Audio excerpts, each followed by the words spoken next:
Hello la tribu, j'espère que vous allez bien. Aujourd'hui, je vous partage un interview live qu'on a réalisé sur Instagram avec mon invitée Aline Rambaud de Sophro Eco qui nous parle de sophrologie.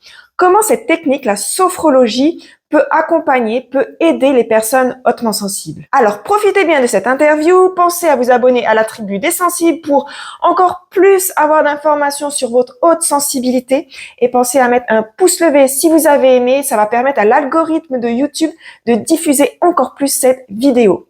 Bonne écoute. Alors, je suis vraiment contente parce que la dernière fois, je sais qu'Adeline, t'étais vraiment embêtée que c'est pas fonctionné et moi aussi. Ah bah Donc, super. voilà. Moi je te vois pas par contre, mais c'est pas grave. Alors, bah, cette fois-ci, moi, je te vois aussi, mais c'est pas grave. On est en direct là et on se voit toutes les deux et c'est bon. On va pouvoir vraiment parler de sophrologie et tu vas pouvoir nous faire découvrir cette belle technique dont tu es, dont tu es ou c'est ta profession hein, de sophrologue, hein, c'est ça? C'est ça, tout à fait. Avec plaisir. Je suis très heureuse. Merci de me donner cette opportunité. Eh ben, c'est avec plaisir et je sais que tu vas nous partager cette technique avec passion. Est-ce que justement parce que les gens ne te connaissent peut-être pas, il y en a peut-être puisque là on est toutes les deux sur tu es sur mon compte et je suis aussi en même temps sur ton compte pour le live. Donc il y a des gens qui te connaissent, d'autres qui te connaissent pas. Est-ce que tu pourrais te présenter un petit peu et nous parler aussi de ton parcours de sophrologie. Est-ce que tu avais voilà ton parcours? Oui, alors moi mon parcours, alors du coup je suis sophrologue certifiée RNCP. Alors RNCP pour les personnes qui savent pas ce que ça veut dire, c'est un certificat qui est reconnu par l'État. Voilà, donc j'ai suivi une formation et je suis installée à Annecy. J'ai un cabinet à Annecy actuellement, mais je fais aussi des séances en visio. C'est tout à fait possible en sophrologie parce que c'est une thérapie qui n'est pas tactile, donc on peut suivre des séances de sophrologie en visio et c'est tout aussi efficace qu'en cabinet. Mon parcours, alors aujourd'hui, je suis spécialisée dans la gestion des émotions et notamment dans l'accompagnement des personnes hautement sensibles. J'ai suivi une formation à l'Observatoire de la sensibilité et c'est d'ailleurs là qu'on s'est rencontrées toutes les deux. Et pour accompagner et mieux comprendre les personnes hautement sensibles. Voilà, donc je propose aussi de passer le test d'évaluation de la sensibilité pour permettre aux personnes de comprendre un peu plus leur spécificité sensible, mais aussi de voir si elles sont sensibles, hautement sensibles ou pas. Et je suis également spécialisée, j'ai suivi une formation pour accompagner les troubles du sommeil, qui sont souvent dus à un stress intense, dans la plupart des cas, et que je retrouve assez souvent au cabinet. Donc pour l'instant, voilà ce que je propose en sophrologie actuellement, mais ça pourra encore évoluer et changer au fil du temps. De toute façon, les parcours professionnels, c'est ça, hein, c'est l'évolution généralement. Quand on est passionné, on évolue après aussi dans nos passions et on se forme de plus en plus. Ça t'est venu comment cette idée de t'intéresser à la sophrologie et d'en faire en fait ton métier? Alors tout naturellement, en fait, la sophrologie c'est une thérapie de développement personnel. Au départ, c'était plus pour les personnes souffrantes ou ayant des pathologies, hein, vu que c'est un neuropsychiatre qui a créé la méthode dans les années 1960. Mais au fil du temps, c'est devenu une méthode de développement personnel. Et en fait, moi, j'ai toujours été passionnée par le développement personnel. Depuis très jeune, je lis des bouquins de psychologie, de développement personnel, j'adore ça. Donc voilà, donc ça regroupait déjà cette passion que j'ai. Ensuite, j'ai fait du yoga, je fais du yoga depuis pas mal d'années. Le yoga m'a amené à la méditation aussi. Et ces deux techniques de bien-être m'ont vraiment apporté beaucoup de bien-être dans ma vie, beaucoup d'équilibre aussi. Et la sophrologie a été créée et inspirée de ces techniques de yoga et de méditation. Donc en fait, elle englobe tout ce que j'aime. Elle englobe le développement personnel, le yoga, la méditation. et le bien-être. Donc c'est arrivé un peu comme une évidence dans ma vie, la sophrologie. Et du coup, j'ai dit pourquoi pas me former et en faire mon métier. Et j'en suis ravie aujourd'hui parce que c'est vraiment un métier passion. Et du coup, je suis heureuse de pouvoir œuvrer tous les jours avec passion et accompagner mes clients vers un mieux-être. Voilà. Quand le métier est passion, on se donne encore plus. Et en fait, que chaque jour travailler n'est pas en fait vu comme un travail. Je sais pas si Exactement. tu partages ça. Et est-ce que tu es toi-même hautement sensible, puisque tu as parlé tu t'es formé aussi à la haute sensibilité. Es-tu toi-même hautement sensible? Alors oui, moi je suis hautement sensible, je suis une grande sensible. J'ai conscientisé mon hypersensibilité il n'y a pas si longtemps que ça. Ça fait à peu près 3 ans. Et ça a été comme une révélation pour moi de la conscientiser. Alors je pense que c'est un travail, c'est un travail personnel que j'ai fait aussi qui m'a amené à la conscientiser et à mieux vivre avec au quotidien aussi. Ça n'a pas été simple. J'ai passé des années galères où je me sentais comme un extraterrestre, toujours un petit peu à côté, toujours un peu à l'écart, de pas être comme les autres, avoir ce sentiment de vulnérabilité, de devenir d'une autre planète. Enfin, ça a été quand même assez compliqué pour moi pendant pas mal d'années. Mais je pense que le fait d'avoir fait ce travail personnel sur moi m'a aidé à aujourd'hui le vivre comme une force. Et d'ailleurs, moi, je l'utilise beaucoup dans mon métier, ma sensibilité. Et je pense que c'est un atout dans mon métier d'être hypersensible parce que parce que je fais tout, je suis à 2000% dans tout ce que je fais. Donc mes clients sont ravis. Eh oui, ça c'est bien. Et c'est justement, on apporte encore plus. On apporte encore plus dans notre profession. Est-ce que, alors comment la sophrologie peut aider les hautement sensibles à mieux gérer leurs émotions, à mieux gérer leur sensibilité? Et peut-être expliquer un petit peu comment ça fonctionne, en fait, qu'est-ce que la sophrologie en même temps? C'est Alors, la sophrologie, c'est pour faire simple, c'est un mix de yoga, méditation, hypnose. Donc en fait, dans une séance de sophrologie, on va vous proposer de faire de la relaxation dynamique. Donc en fait, ce sont des mouvements doux associés à de la respiration contrôlée et à une intention. Voilà.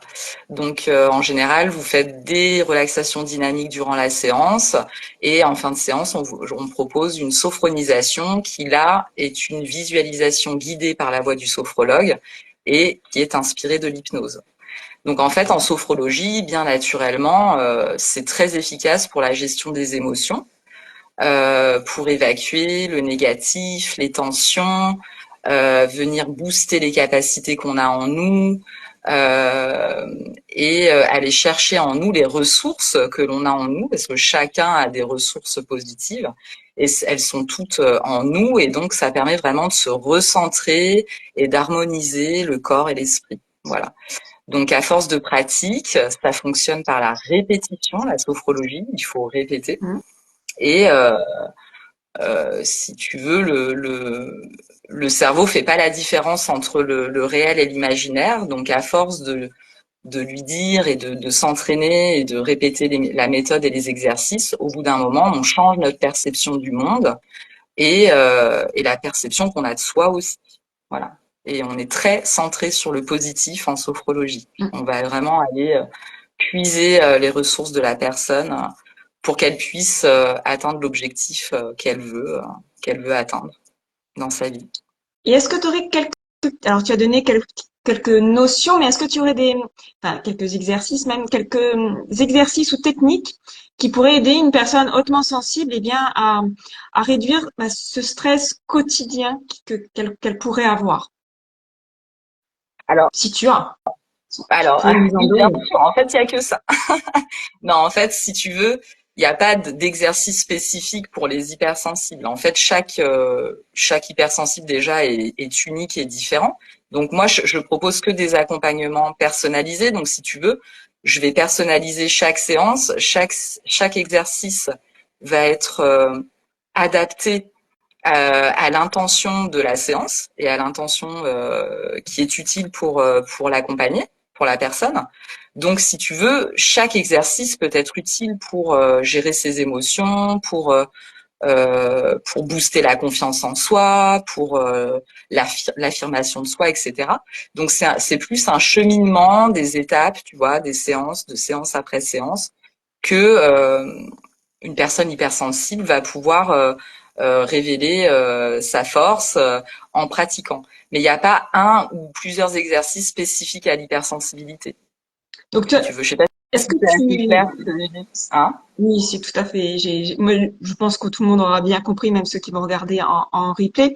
Mais est-ce que tu aurais, par exemple, un exercice comme ça à donner que tu donnerais pas forcément à un hautement sensible spécifiquement?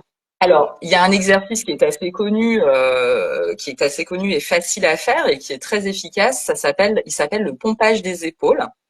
Alors, le pompage des épaules, c'est, si tu veux, là, on peut l'utiliser comme intention d'évacuer le stress et d'évacuer les tensions qu'on peut ressentir quand on est hypersensible. Le stress, il monte quand même souvent assez vite et on a du mal à le canaliser.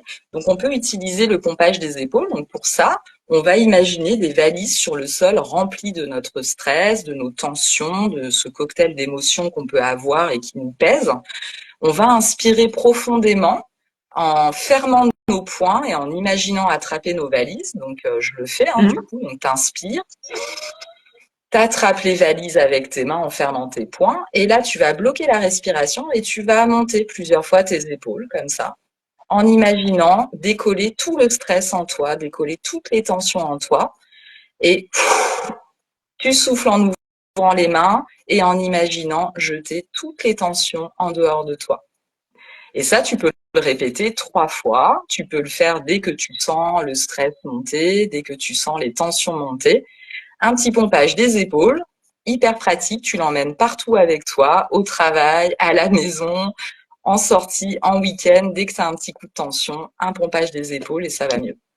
Donc voilà, ça c'est un exercice simple et reproductible autant de fois qu'on veut au final. Exactement. Et ce qui est bien avec la sophrologie, c'est justement qu'elle est adaptée à tout le monde. Tout le monde peut faire de la sophrologie. On n'a pas de conditions particulières physiques à avoir. On n'a pas de matériel non plus à avoir. Pas besoin de matériel.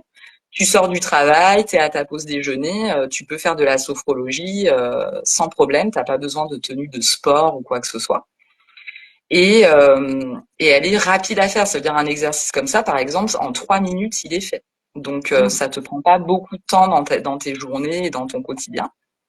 Donc ça, c'est aussi hyper pratique. Et est-ce que, par exemple, tu vois, les hautement sensibles, alors nous, toi aussi, on est réactif à notre environnement, au bruit, aux lumières. Est-ce que, eh bien, la sophrologie peut avoir un impact dessus? Ça peut, par exemple, si le bruit ou la lumière te provoque des tensions internes, parce que c'est un peu comme ça que ça se manifeste finalement, et que tu peux pas l'éviter, oui, ça va t'aider à réguler justement ce stress, ces tensions internes que peuvent te provoquer le bruit, le son, les odeurs. Oui, ça peut être une technique très utile. Oui. Pour Et est-ce que tu justement. aurais... Pardon, excuse-moi, je te coupe. Non, vas-y. Non, vas-y, fini, hein. Au contraire, plus on en sait, plus tu Non, en je sais dis. plus. J'ai perdu le fil, je sais plus. On parlait des moments où l'environnement peut nuire à la personne hautement sensible et comment la sophrologie peut aider à gérer cette situation. Oui, voilà. Enfin, oui, si par exemple, je sais pas, moi par exemple, c'est le bruit. Par exemple, moi le bruit et la lumière, c'est une sensibilité chez moi. Les sens qui sont très sensibles chez moi, par exemple. Bah, si je suis dans un endroit bruyant et que je peux pas enlever ce bruit, je peux pas partir et je suis obligée de le subir pendant un certain temps. Les techniques de sophrologie vont me permettre de me détendre, de me calmer, de me relaxer et d'évacuer cette tension interne que me provoque ce bruit, par exemple. Donc oui, oui, tout à fait, ça peut tout à fait marcher pour calmer les sens, oui, tout à fait. Et est-ce que tu as eu des exemples, enfin des témoignages de tes clients qui t'ont marqué et à qui la sophrologie, ça les a, tu vois, je vais utiliser le mot bouleverser leur vie en fait.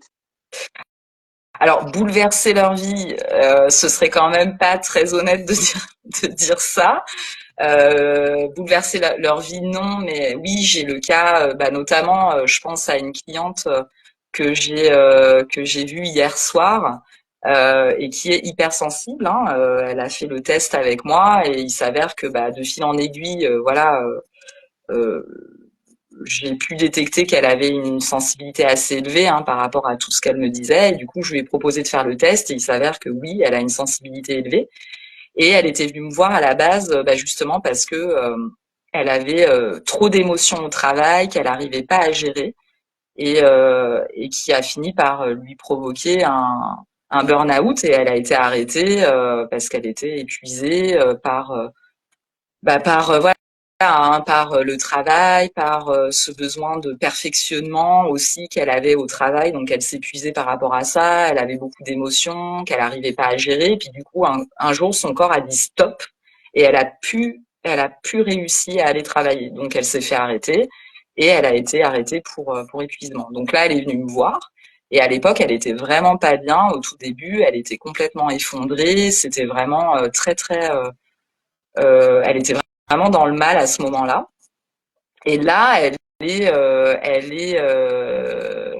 a bientôt terminé son accompagnement avec moi et, euh, et elle va beaucoup mieux. En fait, elle arrive à prendre du recul quand il y a une pression au travail, par exemple. Avant, c'était la panique. Maintenant, elle arrive tout de suite à prendre du recul par rapport à la situation et à se dire c'est bon, on va gérer, pas de panique, c'est pas la fin du monde. Voilà. C'est-à-dire qu'elle est plus dans l'excès et dès qu'elle sent l'excès arriver, elle arrive à maîtriser un petit peu ses émotions. Donc oui, c'est un témoignage que j'ai de cette cliente hypersensible et qui parmi tant d'autres, qui, euh, qui est positif. Tout à fait. Et est-ce que tu aurais des conseils à donner à des personnes, à des hautement sensibles, parce que là notre sujet c'est les hautement sensibles, qui débutent, qui vont débuter la sophrologie? Alors, moi, ce que je conseille, c'est en fait la sophrologie, c'est nouveau au départ, c'est nouveau dans notre vie. Quand on n'en a jamais fait, c'est une pratique qui est nouvelle et qu'on n'a pas l'habitude d'intégrer dans son quotidien. Donc, quelque part, au départ, il faut une certaine discipline. Alors, quand je dis discipline, attention, c'est pas une corvée non plus, mais c'est juste qu'il faut penser à lui laisser un moment dans sa journée ou tous les 2 jours ou une ou deux fois dans la semaine, se dire bon voilà, là il faut que je me cale mon petit moment sophro parce que la sophrologie, il n'y a pas de magie, ça fonctionne par la répétition. Voilà, comme les grands sportifs, ils s'entraînent pour gagner la médaille. Et en sophrologie, si tu veux atteindre ton objectif, il faut aussi répéter. C'est pareil. Et du coup, ce que je conseillerais, c'est d'installer son coin sophro et de prévoir ses temps sophro dans la semaine et de commencer petit au départ, de pas vouloir trop en faire au début, voilà, et puis de se laisser le temps d'intégrer la méthode. Et puis après, vous verrez, moi c'est les retours que j'ai et que moi-même j'ai vécu en pratiquant la sophrologie. Après, on a envie de pratiquer la sophrologie parce qu'on sait que ça va nous faire du bien. Donc on n'a même plus besoin de discipline, ça devient une habitude, ça devient une routine sophro et puis ça nous fait du bien. On sait qu'on va passer un bon moment, qu'on va se faire du bien, qu'on va s'apaiser, qu'on va se retrouver. Et du coup, c'est ce que je conseillerais, commencer petit. Euh, S'aménager un coin à soi et puis surtout aller voir un thérapeute, faire attention aussi à qui vous vous adressez parce que la sophrologie c'est un métier qui n'est pas réglementé. Donc n'importe qui peut, après avoir lu un bouquin, s'installer sophrologue demain. Donc voilà, renseignez-vous bien quand vous allez voir une personne, que c'est une personne qui a une formation et qui vous fait bien pratiquer de la sophrologie. Parce que moi, pour vous donner mon exemple, je suis allée voir plusieurs sophrologues. Sur 3 sophrologues, il y en a que un qui m'a fait faire de la sophrologie au tout début, avant que je sois sophrologue. Donc voilà, le conseil que je pourrais vous donner, c'est renseignez-vous bien chez qui vous allez, quoi. Aussi, Bon, ça, c'est important. c'est pour toute profession, je pense, Ouais, hein. c'est pour toute profession, exactement. Des professions qui n'ont pas de réglementation, mais que je dirais, enfin, voilà, moi je dirais en même temps, la réglementation, c'est pas forcément ça peut être aussi un frein à l'évolution de la profession. Ah oui, Après, ça enlève ceux qui, comme tu dis, lisent un bouquin et qui, le lendemain, décident d'être sophrologue, coach. Mais souvent, quand c'est réglementé par un État, après, il y a beaucoup de limites et on a du mal après à évoluer. Donc, ah oui, bon après ça c'est un autre sujet, voilà, mais je veux dire, ce qui est important c'est de savoir chez qui vous allez, tout parce à que fait. comme je te disais, mon exemple c'est que moi je suis allée voir 3 sophrologues, sur 3 sophrologues, il y en a qu'un qui m'a fait faire de la sophro. Après les 2 autres, c'était pas de la sophro que je faisais. Donc si tu veux, moi ne connaissant pas la méthode, eh ben je pensais que c'était de la sophrologie, mais non, c'était pas de la sophrologie. Donc c'est pour ça que ça peut après brouiller les pistes aussi. Ah, tout à Après vous pouvez vous fait, dire, oui, oui. tu vois, donc voilà. C'est le conseil que je donnerais. Pour les personnes qui n'ont jamais fait de sophrologie et qui veulent essayer de faire votre propre avis, d'aller voir un sophrologue et de faire votre propre avis, de tester la méthode et de voir, de vous laisser le temps aussi, parce que bien sûr, quand par exemple on a du mal à gérer ses émotions depuis des années, que on n'a pas confiance en soi, qu'on manque d'estime de soi, etc. C'est pas en 2 séances que vous allez régler le problème, ou que vous allez avoir confiance en vous et mieux gérer vos émotions. Il faudra vous laisser du temps aussi pour pratiquer et pour intégrer les bienfaits de la méthode. Donc ça, c'est important aussi. Faire du pas à pas. Exactement. Et comment la sophrologie peut justement se compléter avec bien mes coachings, avec ou d'autres approches qui peuvent aider les hautement sensibles. Ben, j'ai envie de dire tout naturellement. En fait, la sophrologie, elle se complète à tout, en fait. À une psychothérapie, à un coaching. Elle vient en complément des traitements médicaux. En fait, c'est complémentaire avec de nombreuses pratiques, finalement. Et ouais, je pense qu'il n'y a pas il y a pas de conditions particulières, en fait. C'est vraiment adaptable avec toutes les pratiques, finalement. Et est-ce Surtout que que c'est adapté? en soi, la sophrologie, comme son créateur, Alphonse Quetedo, qui l'a créé, il s'est inspiré de nombreux mouvements pour la créer, la sophrologie. Il n'y a pas que il s'est inspiré du yoga, de la méthode Coué, de la phénoménologie, du zen japonais, du bouddhisme. Enfin, tu vois, c'est vraiment une méthode qui englobe beaucoup de mouvements. Donc, elle s'adapte à beaucoup de pratiques. Donc, ouais, sans problème. Ça c'est bien. Et des pratiques complémentaires. De toute façon, il y a pas, enfin souvent je dis il n'y a pas une technique. Il y en a plein et souvent toutes les techniques sont complémentaires. Il faut pas se dire voilà. Moi je pense que tout est complémentaire. Il faut pas se dire qu'il y a une seule technique. Il faut en tester plein d'autres, trouver les siennes et peut-être trouver une, deux, trois ou quatre qui vont vraiment nous plaire et qui vont nous faire du bien et pas forcément faire celles qui ne nous plaisent pas. Exact. Faire vraiment Ah bah oui. ce qui va nous connecter vraiment avec ouais, ce qu'on va sentir, qui va vibrer en nous. Exactement. En fait, comme dans toute méthode, je pense qu'il faut se faire son propre avis. Il faut pas écouter le voisin qui a fait ci ou qui a fait ça. Faut tester. Et après, bah, toutes les méthodes ne conviennent pas à tout le monde. C'est pour ça qu'il en existe autant. Donc après, voilà, faut tester jusqu'à ce qu'on trouve une méthode qui nous convienne en fait. Et puis après, eh bien, creuser avec celle-ci si Ça. elle nous convient. Ouais, tout à Et fait. Je suis persister, d'accord. Et persister, persister, pas voilà, ne pas comme tu as dit. voilà, après le thérapeute, il est là pour accompagner. Enfin, moi, j'accompagne mes clients, je leur transmets la méthode, mais après c'est pas moi le maître du jeu. Après c'est eux. Généralement, c'est ce qu'on dit en tant que thérapeute professionnel, c'est 20% de nous et le reste, c'est 80% de leur responsabilité après d'aller plus loin et de répéter, de travailler. De s'investir pour eux parce que le meilleur investissement c'est en soi-même. Tout à fait. Voilà. Ah ouais, c'est le plus beau cadeau que qu'on puisse se faire, c'est ça. C'est ça. Et est-ce que la sophrologie s'est adaptée à tout type de personnalité? Est-ce que c'est réservé aux adultes? Est-ce que c'est réservé, enfin, est-ce que les enfants peuvent le faire? À partir de quel âge? Si jamais tu le sais à peu près. Oui, alors en fait la sophrologie, comme je te disais tout à l'heure, elle est vraiment adaptable à toute personne. En fait, il n'y a pas besoin d'avoir de conditions physiques particulières pour pratiquer. Donc de 7 à 77 ans, même avant, j'ai envie de dire. Après, il y a des sophrologues spécialisés chez les enfants, chez les tout petits. Moi, c'est pas mon cas, mais après, j'accepte les enfants à mon cabinet. Hein, je ne ferme pas ma porte, mais c'est pas ma spécialité, on va dire. Par contre, après, il y a des sophrologues qui sont spécialisés pour accompagner les enfants. Tout à fait. Oui, oui. Oui. Et Les enfants, c'est particulier. pour les enfants, c'est particulier. C'est pour ça que je pense que un sophrologue spécialisé, c'est bien parce que du coup, il aura eu une formation vraiment spécialisée chez les tout petits.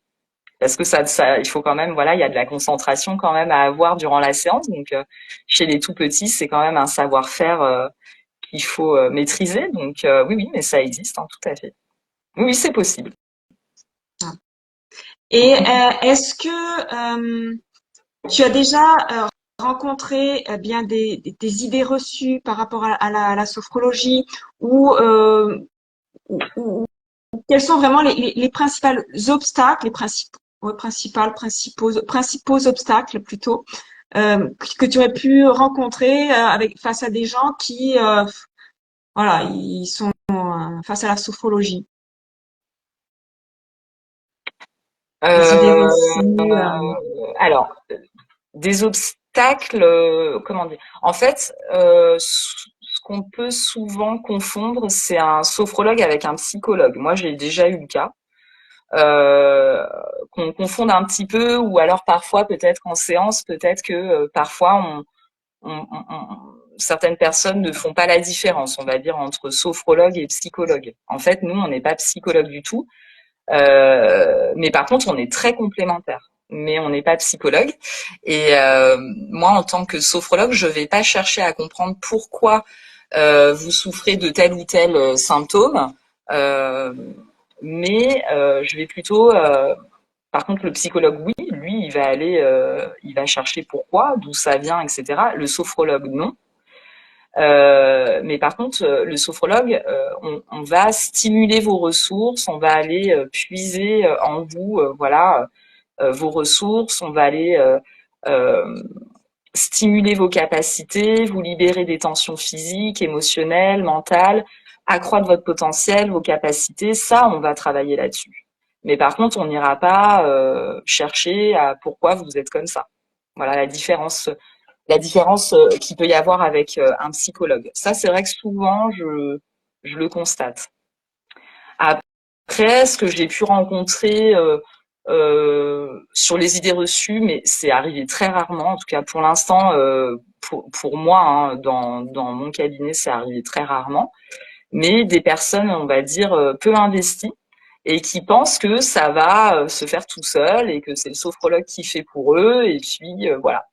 Et qui du coup sont pas forcément satisfaits de la méthode parce qu'en fait, ils avaient une fausse idée en fait de la méthode en fait. C'est-à-dire qu'ils pensaient que ça allait un peu tomber du ciel et que ça allait se faire tout seul, mais en fait non, il faut pratiquer, il faut être investi, il faut avoir envie, il faut être motivé. Enfin voilà, il y a tout un cheminement derrière qui fait que ça marche si vous êtes investi. Sinon, ça marche pas. Oui, tout à fait. C'est ce qu'on disait un petit peu tout à l'heure, le 80-20.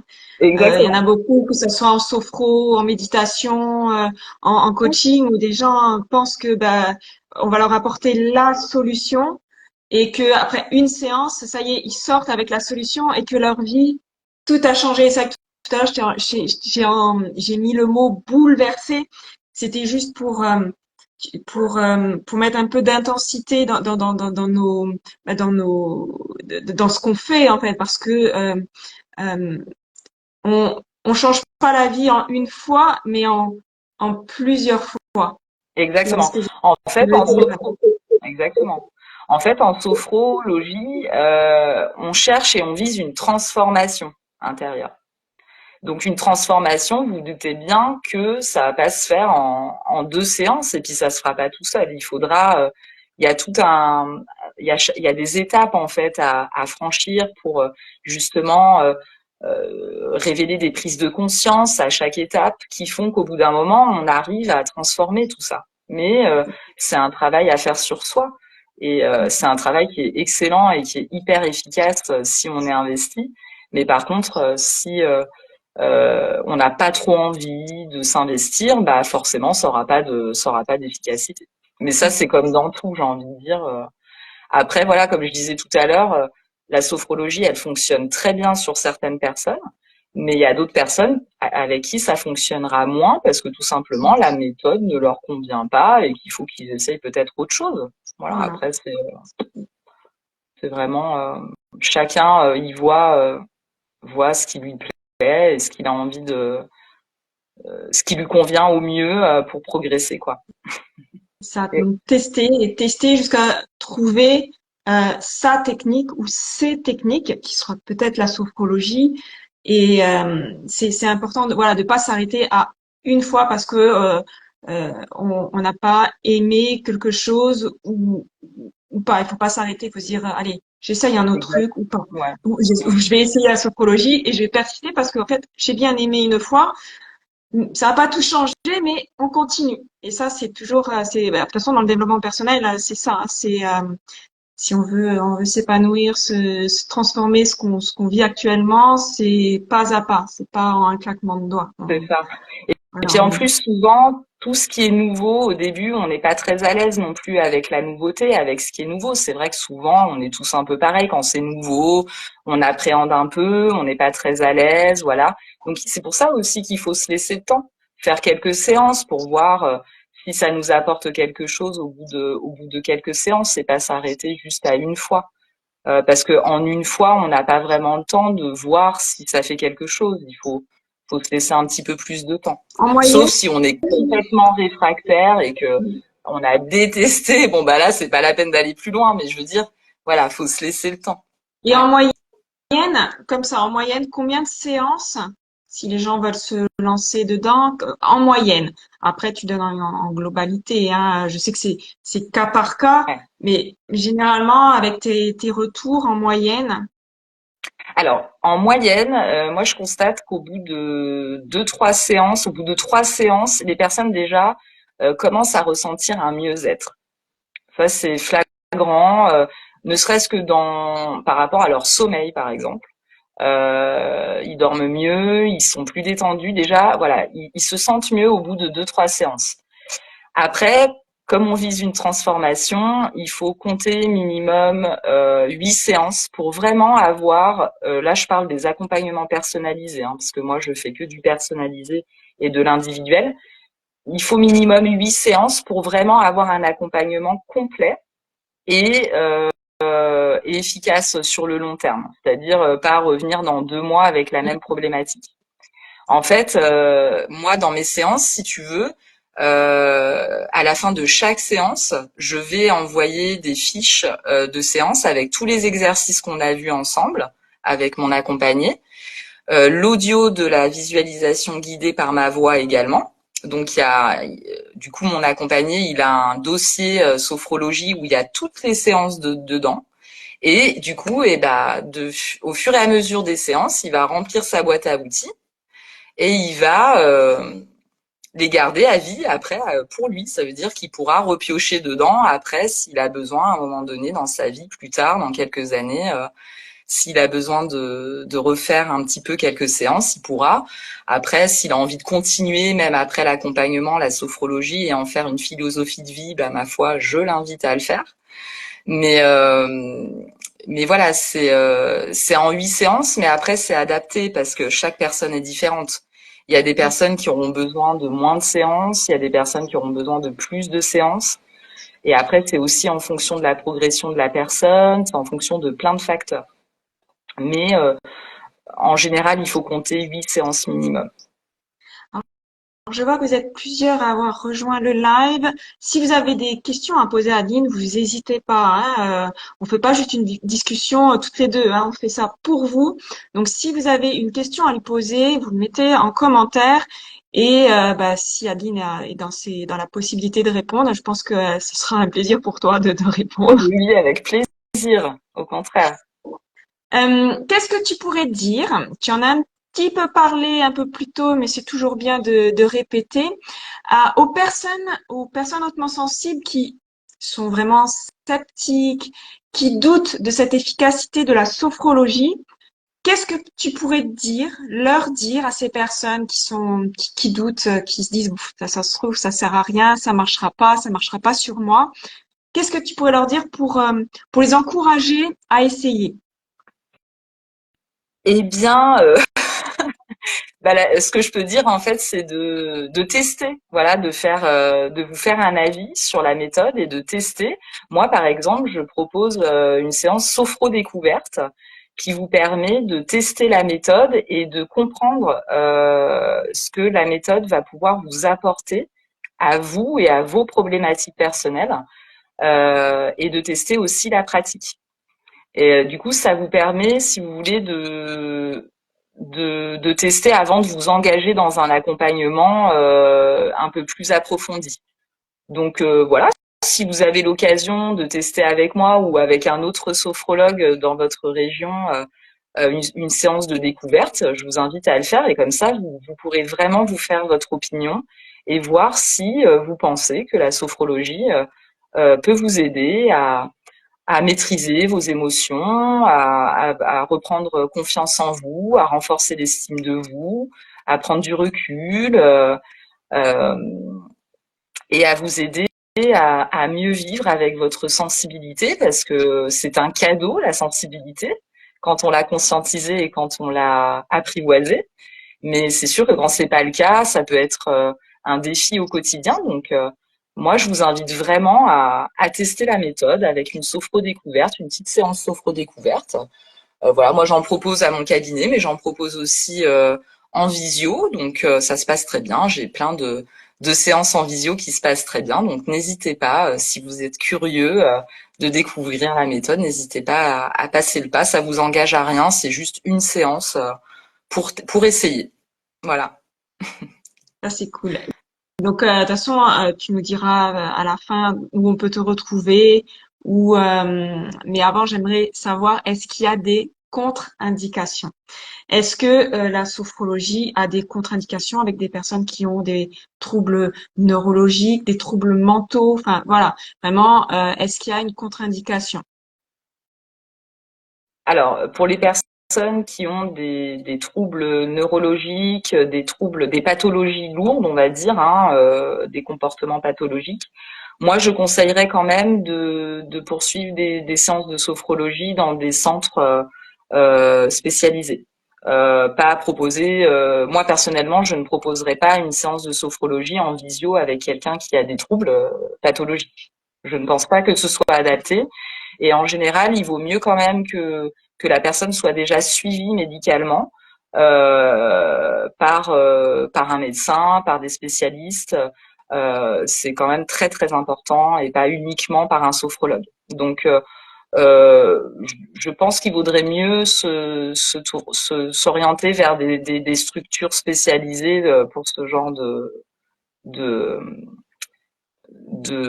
besoins. Ou alors se renseigner. Après, il y a peut-être des sophrologues qui, moi personnellement, je peux accompagner des personnes avec des pathologies, des comportements pathologiques, mais ce sera avec un suivi médical à côté. C'est important Et sinon, il y a pas de contre-indication du tout à la sophrologie, alors. Il y a N'importe qui. pas de contre-indication, mais je pense que pour ce genre de cas, il faut quand même être en lien avec le médecin, il faut quand même être en lien avec le suivi médical de la personne. C'est quand même important. Et des personnes, parce que tu vois, je parlais aussi de neuro qui peuvent avoir des scléroses en plaques, des trucs comme ça peut être des techniques qui peuvent être très avantageuses. Alors là, je sors du côté un peu hautement sensible, mais c'est bien aussi de connaître, et bien de connaître tout ce que peut procurer la sophrologie, tout ce qui va être voilà problème de voilà sclérose en plaques, des cancers, des trucs comme ça. La sophro peut être vraiment des techniques qui peuvent être très appropriées. Tout à fait. En fait, la sophrologie, en fait, là, on va plus être sur des accompagnements pour maîtriser la douleur, pour accompagner les traitements médicaux. Psychologiquement, c'est très lourd aussi, hein, c'est beaucoup de stress.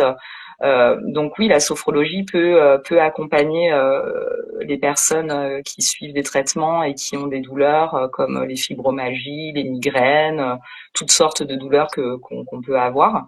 Et comme je disais tout à l'heure, en fait, elle peut être adaptée aussi, la sophrologie. C'est-à-dire que les exercices, la plupart du temps, la relaxation dynamique, vous pouvez les pratiquer debout, se pratique debout, mais après, on adapte aussi en fonction des capacités physiques de la personne. Donc, c'est vraiment une méthode qui s'adapte à énormément de besoins et de problématiques. C'est ça qui est génial avec la sophrologie, c'est qu'elle est vraiment adaptée à tout le monde, quoi. Tout le monde, et elle peut vraiment aider beaucoup de personnes à vivre plus facilement leur douleur. Ça va pas enlever la douleur, hein, bien naturellement, c'est pas de la magie, encore une fois, mais ça va aider à mieux supporter la douleur, à Impec, mieux merci. maîtriser la douleur. Oui, tout à fait. Il y a Pauline qui nous dit bonjour. Eh ben, bonjour Pauline. Si tu as des questions à poser à Adeline, n'hésite pas. N'hésite pas à lui Bonjour poser parce que là, Pauline. on arrive à la fin du live. Oui, ça Euh, oui, ça passe vite et puis c'était voilà, c'était très intéressant parce que eh bien on comprend mieux qu'est-ce que la sophrologie et qu'est-ce qu'elle peut apporter et les possibilités aussi de la sophrologie. Une séance, ça dure à peu près combien de temps? Alors, une séance sophro-découverte, par exemple, pour les personnes qui veulent découvrir la sophrologie, elle va de 50 minutes à 1 heure, tout dépend. Après, moi, je suis pas à la minute hein, non plus dans mes séances. Après, la séance, par contre, de bilan, c'est-à-dire on fait la première séance dans un accompagnement, on fait le bilan complet hein, de votre situation. Donc, je vais vous poser un certain nombre de questions sur toutes les sphères de votre vie, ce qui me servira aussi après, par la suite, à construire votre protocole d'accompagnement. Donc celle-ci, elle dure un petit peu plus longtemps. Elle dure environ 1 heure et demie parce qu'on fait vraiment le tour de votre situation personnelle. Je vais aller chercher vos ressources, je vais vous poser des questions sur votre vie en général. Et par contre, après, les séances de suivi, ça dure en général 50 minutes. D'accord. Voilà. Il y a de quoi faire pendant Ah ce oui, timing. on a le temps de voir plusieurs exercices. Oui, on a le temps vraiment de bien pratiquer et de profiter un maximum des bienfaits de ces relaxations. Ouais. Et est-ce que tu pourrais nous redire où on peut te retrouver? Alors là, on est diffusé donc sur mon compte, sur ton compte, mais est-ce que voilà, tu pourrais nous redire exactement où les personnes peuvent te contacter ou te retrouver? Alors moi, mon nom c'est Sophro Eco hein, sur Instagram. Ma page c'est Sophro Eco. Euh, donc on peut me retrouver sur sophroeco.fr. Vous pouvez accéder à mon site internet où vous aurez de plus amples informations sur toutes mes prestations, sur mon histoire, sur l'histoire de la sophrologie, les consultations. Voilà, si vous voulez en savoir un peu plus, vous pouvez aller voir sur mon site sophroeco.fr. Et du coup, je vous accueille en cabinet à Annecy, donc en Haute-Savoie, en présentiel. Et je propose également des séances en visio partout, à un clic de chez vous. Donc voilà. Donc voilà. Et puis je suis aussi sur Facebook aussi, Sophro Eco. Voilà, sur tous les réseaux, vous pouvez me retrouver. Ça, c'est les avantages de la visio. Beaucoup Oui. étaient un petit peu réticents à ça, mais c'est quand même juste extraordinaire. C'est que si on apprécie une personne, que ce soit dans le coaching, de la sophrologie, et qu'on a envie d'être accompagné par cette personne, mais qui, par exemple, moi je suis en Corse, toi tu es à Annecy, et d'autres qui peuvent être au Canada ou dans toute région dans francophonie, eh ben, peuvent venir et peuvent effectuer soit un coaching, soit de la sophrologie par ces méthodes de visio. Et moi je trouve ça juste extraordinaire. Et Ouais. ça enlève rien. Ça enlève rien au présentiel. Vraiment, des fois, moi, enfin, alors là, je vais un petit peu au-delà de la sophrologie, mais c'est pour parler de la visio. Si certaines personnes se disent, ah oui, mais avec la visio, on se voit pas. Mais en sophro, comme tu as dit, c'est pas tactile. En coaching, c'est pas tactile aussi. Peut-être qu'il y a le serrage de main du bonjour et encore. Moi, je suis pas sûre. Je les fais pas forcément les serrages de main. Donc voilà, C'est vrai qu'on le fait oui, moins. c'est moi. C'est vrai, j'étais un peu perdue. Et donc en fait, que ça soit en présentiel ou derrière un écran, en fait, c'est exactement pareil. Et des fois, ça empêche certaines personnes en se disant le visio, ah, elle est encore sous toi, tu es à Annecy, non, je peux pas, c'est parce que là, c'est la visio avec un écran, mais franchement, ça n'enlève rien. On n'enlève rien et vous êtes chez vous dans un moment dans un endroit cocooning qui vous plaît. Et voilà, moi je trouve que le visio, c'est que ça quand même, ça apporte beaucoup, beaucoup, beaucoup. Après, ouais, moi, je te rejoins totalement là-dessus et je le vois dans mes accompagnements. Hein, j'ai des personnes qui font que de la visio et ça leur va très bien. Elles arrivent à suivre, elles voient mes mouvements. Moi, en plus, je me suis équipée, j'ai des écrans, j'ai une caméra, j'ai un casque. Enfin voilà, je me suis équipée vraiment pour vous proposer des visios de qualité et que voilà. Par contre, c'est sûr qu'après, si vous faites en visio, eh bien, l'avantage c'est que vous avez le confort de rester chez vous. Donc voilà, il n'y a pas la voiture à prendre, trouver une place pour se garer, etc. Donc ça a quand même ses avantages. Et la seule chose, c'est qu'il faut avoir un endroit isolé. Vous pouvez vous isoler pendant 50 minutes dans une pièce où personne viendra vous déranger et avoir une bonne connexion Internet. Voilà, c'est le seul, la seule chose qu'il faut avoir pour pouvoir suivre une séance de qualité et vous avez exactement les mêmes bénéfices et les mêmes résultats que si vous allez en cabinet. Vraiment. Après, il y en a qui sont réfractaires à la visio, mais vraiment, c'est exactement pareil. C'est vraiment comme c'est pas tactile, vous avez vraiment la même vivance à l'intérieur de vous quand vous pratiquez la sophrologie. Vous ressentez la même vivance en étant en visio qu'en étant en présentiel. C'est vrai que comme tu as dit tout à l'heure, c'est vrai qu'il faut moi j'ai dit qu'on est dans un endroit qui nous plaît, mais oui, il faut un moment calme. Il faut pas que les enfants soient à côté, à piailler. Oui, Voilà, ça c'est vraiment sinon on ne peut pas se important. concentrer. Voilà, mais c'est en fait dans toute chose, de toute façon, il y aura des aspects positifs et négatifs. Mais voilà, le visio, pour rassurer certaines personnes qui pourraient avoir des doutes, franchement, c'est pas parce que Adeline ou moi on travaille aussi en visio que je vous dis ça, c'est sincère. Franchement, parce que vous commencez à me connaître, je suis pas là pour vous raconter des trucs, je suis là pour être authentique et sincère.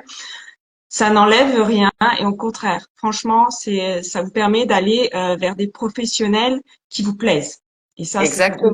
chose Ouais. extraordinaire. Le feeling et le lien se créent tout aussi bien en visio qu'en présentiel. Le feeling et le lien est important, on le sait. Voilà, un thérapeute ne va pas forcément convenir à tout le monde, mais effectivement, si vous avez envie euh, de suivre des séances de coaching ou de sophrologie avec quelqu'un qui n'est pas dans votre région, faut pas vous braquer ou vous bloquer parce que vous pensez que en vidéo ça va être moins bien ou moins efficace.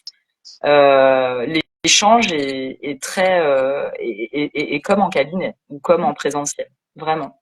Et ça, moi, c'est mes clients qui me le disent, hein. C'est pas moi qui, parce que moi, au départ, comme je ne savais pas trop, j'ai testé, j'ai essayé la visio, etc. Mais j'étais pas sûre que ce soit autant bénéfique pour mes accompagnés. Donc moi, je leur ai vraiment posé la question et j'ai vraiment vu que pour eux, ça allait très bien et qu'ils continuaient, il n'y avait pas de problème, Et que ça leur est-ce plaisait. et est-ce que tu aurais un message pour finir cette interview live à nous partager comme ça, à l'intuition, comme ça?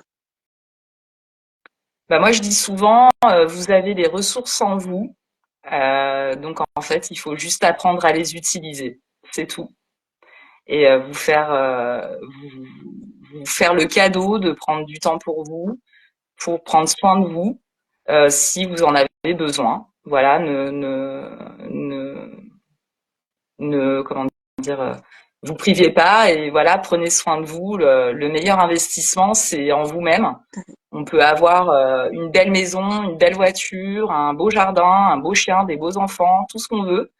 Si à l'intérieur de soi, on n'est pas aligné, bah ça sert à rien. Ça. Donc du coup, voilà, moi c'est ce que je pourrais dire. Le message que je pourrais dire, c'est vraiment, voilà, prenez soin de vous. Ah, c'est Voilà. un beau message et ça permet de bien finir ce live qui était vraiment intéressant. Je te remercie, Adeline, d'avoir répondu à mon invitation pour un live interview sur Instagram. Je te remercie Ben, beaucoup. c'est moi qui te remercie pour de m'avoir invité. Merci beaucoup. Eh bien, je te Ça me permet de. dis à bientôt, Adeline. À À bientôt, la bientôt. tribu. Au revoir tout Prenez le monde. soin de vous et à Prenez bientôt. Belle soin de vous. soirée. Merci beaucoup. Au Bisous. revoir.